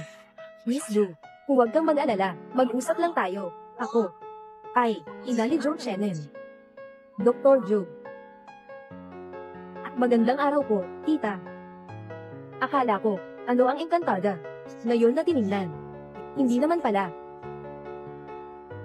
Parang may dalang pasanin. Tiya, kami rin, unang magkikita. Hindi ka dapat ganyan magsalita. Medyo hindi na angkop, di ba? Nahulog ang anak ko sa iyo, na parang naligaw ng landas. Kahit na ang ganda ng pamilya Song. Kasosyo sa kasal, walang sinuman. Nandito ka pa, nagpapanggap ka sa akin. Oo nga. Gusto ko ring makita kung paano tatanggihan ni Kian ang kasal sa kapatid kong babae. Ano bang klaseng babae ang hinanap mo? Sa ngayon, mas maganda ang kulay kaysa sa larawan. Tita, sa tingin ko nagkamali ka. Dr. Drew, ito ay tungkol sa aking anak na siyang pangunahing doktor. Wala akong kinalaman sa kanya. HMPH. Sinuri ko na ang account ng anak ko. Kasama dito, malaki ang bahagi ng gastos para sa iyong anak na nagbabayad ng gamot. Sasabihin mo bang walang problema? Ginamit ang pinakamahal na imported na gamot.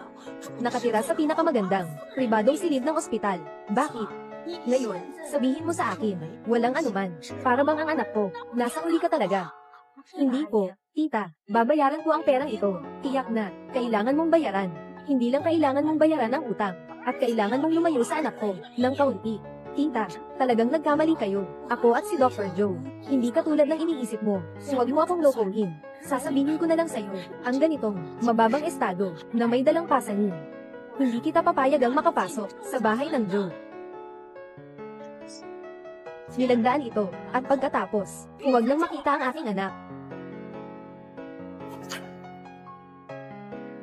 Sinasabi mo ba, na kailangan ko, bayaran ng 1 milyon sa loob ng 1 buwan? Tita, hindi ako nang utang ng ganito karami. Siyempre, wala akong ganitong halaga, na prinsipal, kailangan pang bayaran ng interes. Ngunit hindi ko maintindihan, paano kinukwenta ang interes, na ganito karami. Tita, tungkol sa bagay na ito, alam ba ito ni Dr. Joe? Anong ibig mong sabihin? Sa tingin mo ba, kapag sinabi ko ito sa anak ko, hindi mo na, kailangang magbayad? Hindi ganoon. Ang perang ito ay hiniram ko kay hiram ni Dr. Joe. Paano ko ito ibabalik? Dapat talagang makipag-usap kay ikaw. Akala ko dati, ikaw ay isang mga taong nakakabighani. Hindi ko inasahan na medyo matalino pa. Nakakatuwa. Tita, sa loob ng 1 buwan, talagang, hindi ko kayang bayaran ito. Kausap ko si Dr. Joe. Nangako ako, siguradong babayaran ko siya. Pautang-utang ko siya. Huwag ka na nga magpanggap. Anong iniisip mo? Hindi ko pa ba alam? Di ba gusto mo magkaroon ng mas maraming pagkakataon? Nakikialam ka ba sa anak ko? Hindi ako. Ayos lang. Walang pera pa rin. Ayos lang. Ganito, sumunod ka sa akin. Tutulungan kita. Huwag mo akong hawakan. Ginoo dear, ayaw mong tulungan kita. Sabihin mo lang, anong ginagawa mong hakbang? May ugali kang magalit. Gusto ko iyon. Pero, mas gusto ko, yung mas maamo. Tita, magpirma ka. Hindi lang sa salita nakasalalay. Ganito, ituturo ko sa'yo. Anong gagawin mo? Bitawan mo ako. Ikaw nga si Lu Wenyin, tama ba? Tita, Kahit pilitin mo pa ako, na pumirma ng pangalan, wala rin. Sa isang buwan, talaga, hindi ko kayang maglabas ng ganoong kalaking pera, tita. Sige na, di ba ayos na yun? Tapos na. Ngayon, mag-usap tayo, tungkol sa ibang bagay. May iba pa bang bagay? Dahil sa'yo, si Joe Chenin, tinanggihan, ang kasunduan ng kapatid kong babae, umiiyak siya sa bahay, na malungkot, ng ilang araw, kailangan din, isaayos ang utang na to, tungkol sa kanya, anong pakialam ko dyan, bitawan mo ako. At ako, masakit para sa akin, ang kapatid kong babae, ganito, ipuputol ko ang daliri mo, ihuhulog ko ito, para sa aking kapatid na babae, para mapasaya siya, dapat ay, walang problema, di ba? Xiao Bao, pagod ka ba? Gusto mo ba? Nayakapin kita. Huwag. Xiao Bao, Tatay Joe.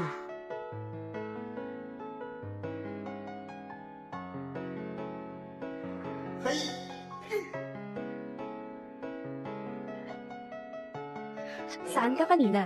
Pumunta ako kay Mengmeng, para dalhan ng laruan.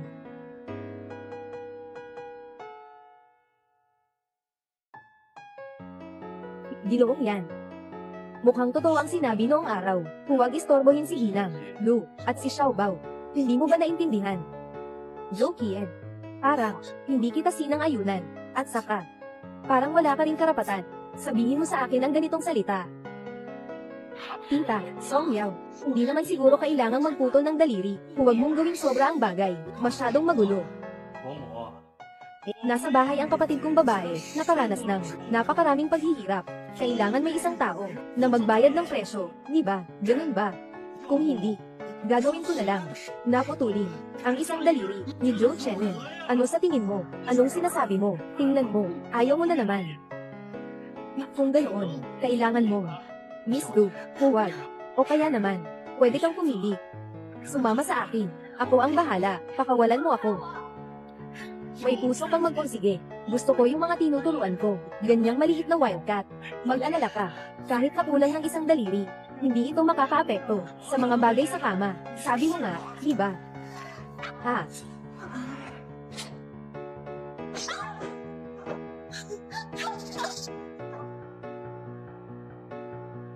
Hindi ko akalain na ganito ka-wild.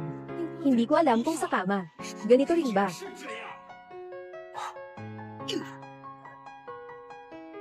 Nanay.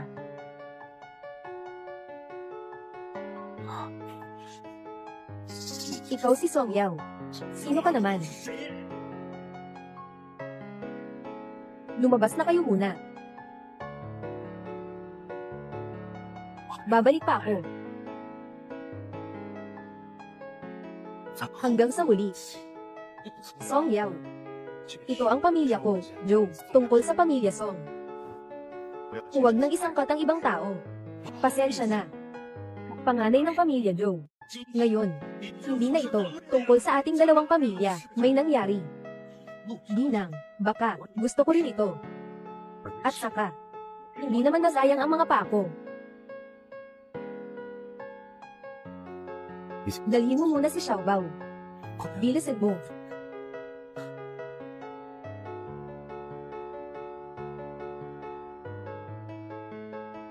Ito ang sinasabi mo. Mas magandang buhay.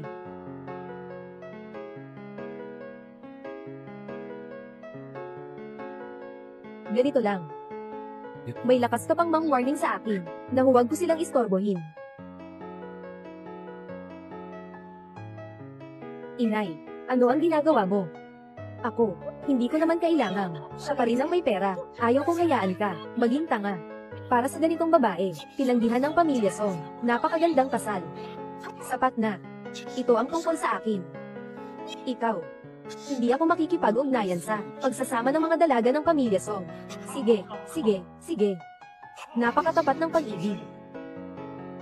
Wala pa ang kapatid ko, hindi pa dumarating. Kasama ang isang, nang hindi pa kasal buntis. Kasama ang isang, babaeng may dalang bata, nakikipagkompetensya sa lalaki.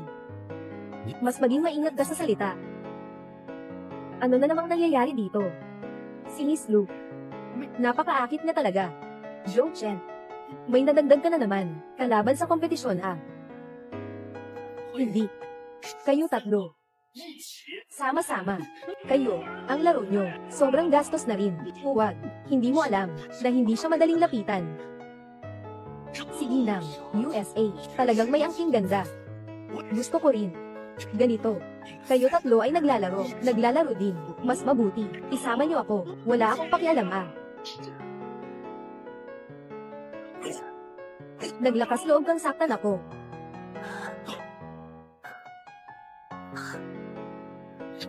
Yan Wenjo, anong ginagawa mo? Ikaw, anong gusto mong gawin? Ako ay tao ng pamilya Song. Sinasabi ko sa'yo, kung sasaktan mo ako, naghahanap ka ng kamatayan. Yan Wenjo.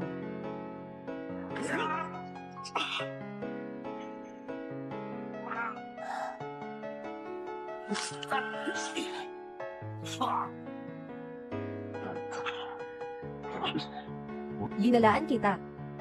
Kung muli kang darating, na manghaharas kay Luwan Yin.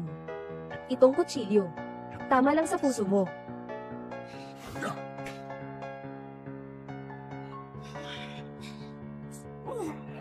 Ikaw, Song Yao. Ito ang teritoryo ng pamilya Zhou. Sinasabi ko sa'yo, huwag kang magmadali, Zhou Qian. Kailangan mo bang labanan ng pamilya Song? Hindi ito tama.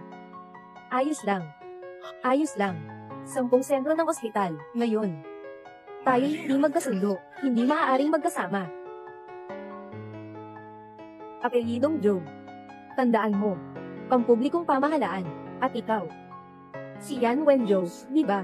Sasabihin ko sa'yo. Sa taong ito, kung makakaligtas kayo, hanggang 15 araw ng buwan na ito, hindi na ako magiging apelyido Song.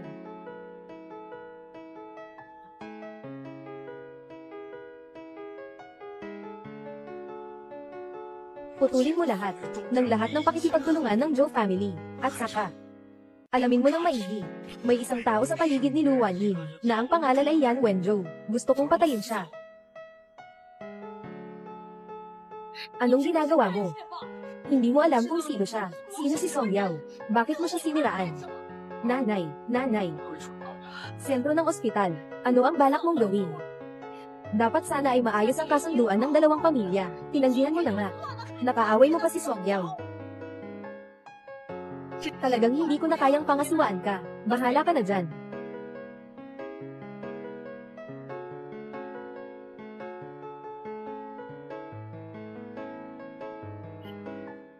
Hindi ko inasahan na ikaw ay isang baliw.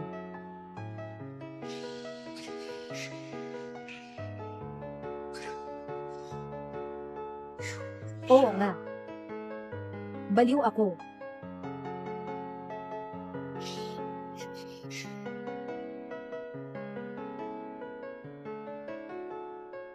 Huwag mong hayaan na masaktan si Wan Yin. Kaya kung pumatay sa'yo rin. Sobrang impulsive ka. Pamilya Song, hindi mo kayang harapin sila, lalo na si Song Yao. Hindi ka nila palalampasin. Tama lang. Iyan ang dahilan para siya ang umakyat sa akin. Para hindi mapunta ang atensyon. Ipapasa kay Wan Yin. Ikaw. Ay para sa layuning ito. Si Song Yao ay hindi basta-basta. Nandyan siya. Hindi magiging ligtas si Wan Yin. Anong balak mo? Huwag kang magpadalos-dalos. Hindi mo kayang harapin si Song Yao. Mayroong Song family sa likod niya. Maraming ginawa ang Song family sa likod ng mga eksena. Lalo na si Song Yao. Kung tama ang alaala ko. Dati kang lihim na, sinusuri ang pamilya Song. Maraming bagay, di ba? Para lang labanan ng pamilya Song. Tama ba? Paano mo nalaman ang mga ito? Wala kang pakialam. Basta't sumagot ka lang. Pag-alis ko, kailangan mong gamitin ang lahat ng yaman at paraan ng pamilya Zhou upang protektahan si Lu Wanyin at si Xiaobao, Yan Wenjo. Hindi mo ba gustong gawin ang anuman? Ikaw na ang bahala sa sagot. O kaya naman, hindi tumanggap. Sige. Ako ay tutugon.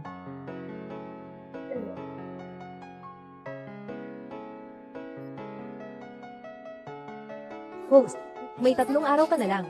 Sigurado ka bang ayaw mong maghanap ng paraan? At kailangan mong tapusin ang mga gawain na napakamapanganib. Kailangan kong ipaalala sa host, ikaw at si Lu Wanyin. Iba ang nakaraang misyon.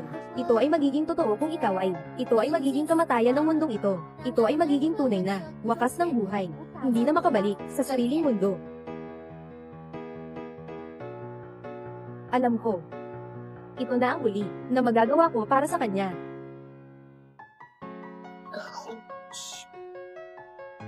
Xiaobao, nasaan si Mama? Nasa proseso si Mama ng paglabas mula sa ospital. Ito na ang huli nating pagkikita, di ba, anak? Xiaobao, hindi ako magandang ama. Pasensya na. Anong nangyari sa'yo? Halika. Xiaobao, pagkatapos mong umalis sa ospital, huwag ka nang magkasakit muli, sige ba? Sa hinaharap, kain ka ng maayos. Lumaki kang maayos, mag-aral kang mabuti, maging matangkad ka. Kapag tumangkad ka na, alagaan mo si Mama, huwag mo siyang pasakitan. Sige ba? Ngayon, magtatakip tayo, magtatakip, huwag kang bibitaw. HMM. Tito. HMM, ikaw ba ang tatay ko? Ikaw ba ang tatay ko? Xiaobao. Bakit ka ganito? Matalino si Xiaobao. Kaya, ikaw ba ang tatay ko? Hindi ako. Sino ang tatay ni Xiaobao? Dapat ay isang napakabait na tao. Hindi katulad ng tiyuhin, gaya ni Tatay Joe, okay ba? HMM. Xiaobao. Sa hinaharap, magkakaroon ka ng mas magandang buhay, at ako, bilang isang hindi karapat-dapat na magulang, hindi na muling lalabas. Para lang sa'yo, nawalang ako sa buhay mo. Yan Wenlo, anong ginagawa mo? Ako, si Xiaobao. Punta muna tayo sa bahay ni Mengmeng, sige ba? Magpakabait ka. Anong sinabi mo sa kanya kanina? Sabi mo ano? Huwag kang mag-alala, wala akong sinabi.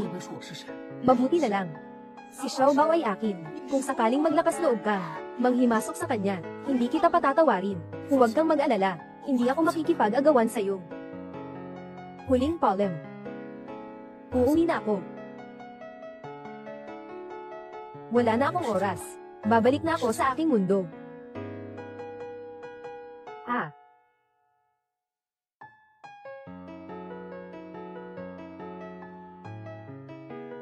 Mayroon ka bang gustong sabihin sa akin? Wala. Kagaya mo, ako rin ay dinala ng sistema. Hindi ka ba nagtataka kung ano ang aking misyon? Ang iyong misyon. Ang iyong bagay. Anong kinalaman nito sa akin? Ano ang obligasyon ko? Kailangan bang malaman ko?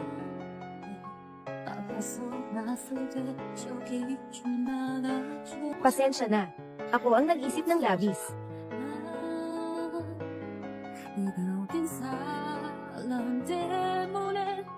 Aalis na ako. Ikaw. Maaari bang yakapin mo ako?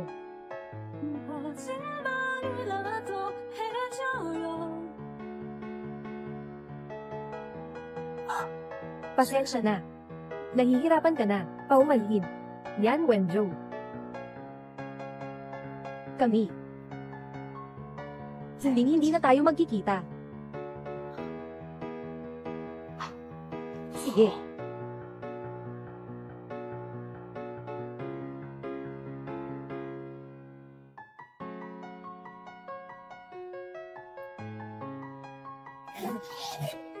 Host, ang iyong takdang panahon ay natitira na lang isang araw. Talaga bang gusto mong gawin ito?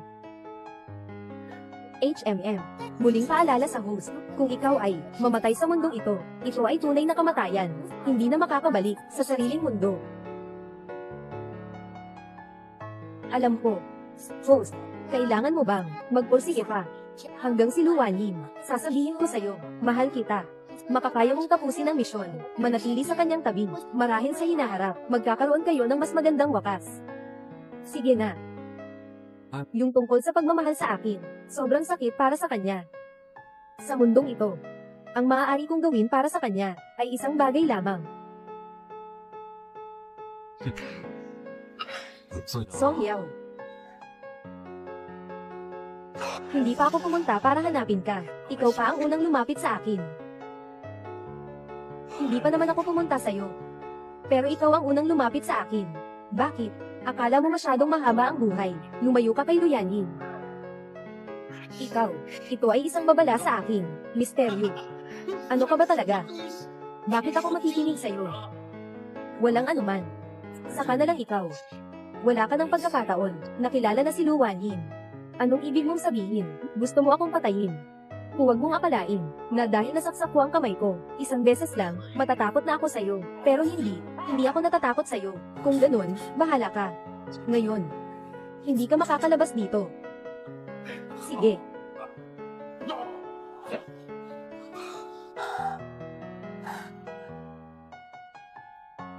Apelidong yan. Kaya mo bang, ilagay mo ang hawak mo sa kamay?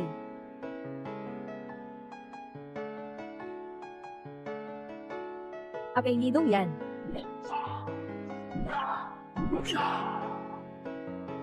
Apelido ay yan. Ngayon ay hindi ako papatay sa'yo, kung hindi ako Apelyin Lasso.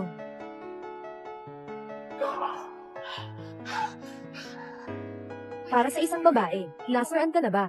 Oo. Nasiraan na ako. At ano ngayon? Ikaw. Ako si Song Yao. Naka-offend ka sa pamilya Song. Hindi ka magkakaroon ng magandang kamatayan. Pangalan mo ay yan. Tapos ka na. Akala mo ba? Wala akong kahit anong, walang kahit anong pag-iingat, di ba, tanga? Hindi ka ba masyadong mayabang? Halika na, ganito lang. Atali mo ako. Tara na. Siya na siyan. Ngayon, gusto kong makita. Kung sino talaga ang hindi makakalabas dito. Nina, Blue, Dr. Drew. Nakahanda na ba kayo? Malapit na. Saan si Xiaobao? Pumunta si Xiaobao hanapin ang kanyang mahal na kaibigan na si Mengmeng para magpaalam. Pupuntahan ko siya mamaya para sunduin. Ha? Yung tungkol sa problema ng nanay ko sa'yo. Pasensya na po. Nagawa ko na ang lahat ng bagay. Hindi na siya babalik sa'yo.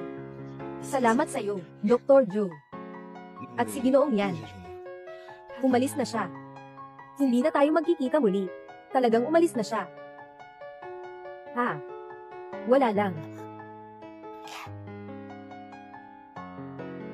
Ako na ang gagawa. Salamat.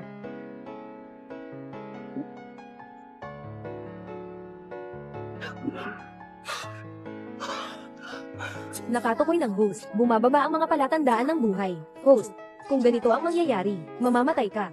Malapit na. Sistema. Buksan ang live. Ang susunod na eksena, dapat makita ng lahat.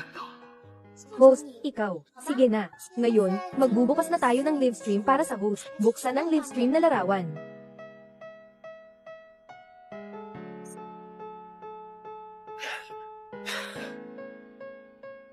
Anong problema? Hindi pwede yan. Tumayo ka na. Song Yao. Ganito lang ang kaya mo. Song Yao, makinig ka. Basta't buhay pa ako kahit isang araw. Kung magpapakasaya ka pa, malapit kay Luan Yin. Huwag mong aasahan na magiging maganda ang araw mo. Haha. Hindi na ako makapaghintay na maging tahimik. Apelyido ay yan. Akala mo ngayon ay nasa kamay ko. Ako pa ang magpapalaya sa'yo. Kaya mong makalabas ng buhay. Haha, sabihin ko sa'yo. Pag namatay ka na, ako na ang hahabol. Si Luan Yin ang dadalhin ko dito. Araw-araw ay maglilingkod sa akin. Hahaha. Sige, subukan mo. Kahit maging multo ako, hindi kita palalagpasin. Ayos lang. Sige, titingnan ko. Paano mo ako hindi palalagpasin bilang multo? Itong kutsilyo. Ibabalik ko sa iyo ang sinaksak mo sa kamay ko. Maligayang pagdating sa impyerno. Pangalan mo ay yan. Itong kutsilyo. Sana ay makuha mo ang gusto mo. Kahit na maging multo, huwag mo akong kalimutan.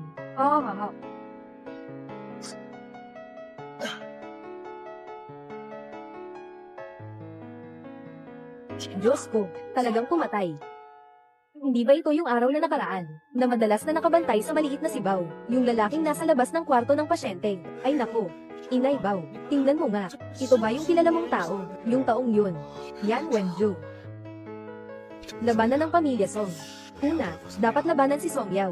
Bibigyan kita ng pagkakataon, para hindi na siya makabangon muli, ngunit isang pagkakataon lamang ito. Kailangan mong samantalahin ito. Ano ang balak mong gawin? Malakas ang impluwensya ng pamilya Song. Ang mga lihim na gawain ni Song Yao ay natakpan ng pamilya Song. Hindi siya basta-basta mapapabagsak. Kaya huwag natin hayaang matakpan siya. Hayaan mong makita ng buong mundo. Ang baliw na ito. Agad na magpadala ng tao para hanapin si Yan Wenju. At saka, agad na kunin ang mga ebidensya laban sa pamilya Song na naipon dati. Yan Wenju. Ikaw ay isang sinungaling. Hindi mo ba sinabi na bumalik ka na sa sarili mo? Nasa mundo na ba tayo? Walang anuman. Hindi mo ba ako gustong patayin? Bakit hindi ka nagsasalita? Halika na. Song Yao. Masyadong malamig sa impyerno. Gusto kong hawakan ka kasama. Ginoong Song. Hindi maganda yung nangyaring eksena na ipapalabas sa buong bansa. Ano? Paano nangyari yun? Imposible to. Imposible. Sino ka? Sino ka? Ikaw. Ikaw.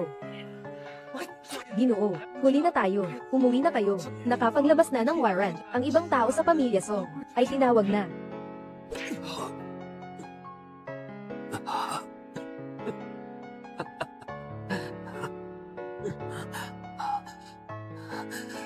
Suju, Tayo. Kailangan na bang magpaalam? Oo, host, malapit nang matapos ang iyong buhay. Pasensya na, hindi kita maibabalik sa iyong mundo.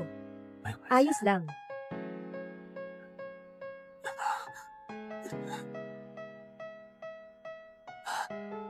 Host, gusto mo pang makita si Luan Ying? Huling pagkakataon ba ito? Hindi na. Sapat na. Host, dahil malapit nang matapos ang iyong buhay, automatikong matatapos ang misyon ng sistema. Walang hanggan ang iyong pag-alis. Fallen.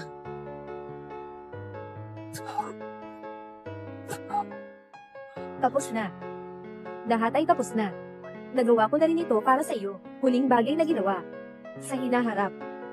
Ikaw at si Xiaobao, dapat ay mabuhay ng maayos. Yan Wenju.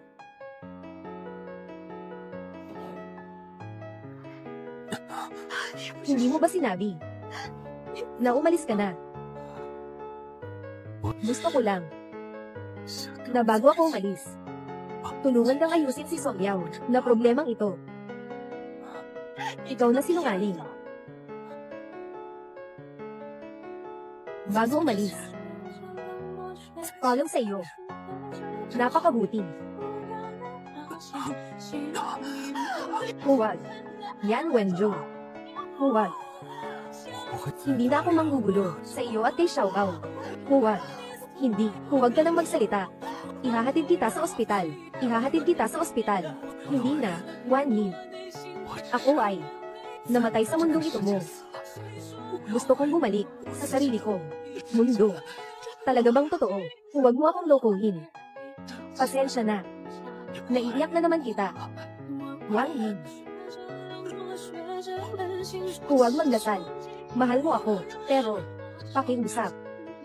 Patawarin mo ako. Sana'y pumayag ka. Patawarin mo ako. Sana'y pumayag ka. Sige.